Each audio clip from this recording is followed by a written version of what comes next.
തുക വർദ്ധിപ്പിക്കാൻ സർക്കാർ ഒരുങ്ങുന്നു എന്നാണ് മനോരമ റിപ്പോർട്ട് ചെയ്തിട്ടുള്ളത്.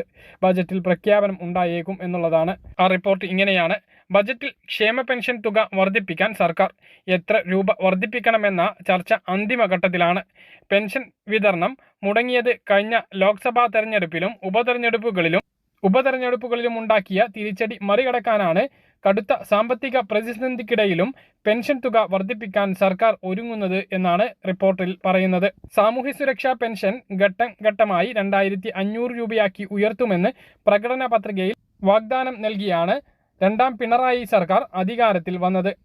ആ സർക്കാർ നിലവിൽ 1600 രൂപയുടെ പെൻഷൻ തന്നെ മാസം തോറും മുടക്കുന്ന അവസ്ഥയുണ്ടാക്കി.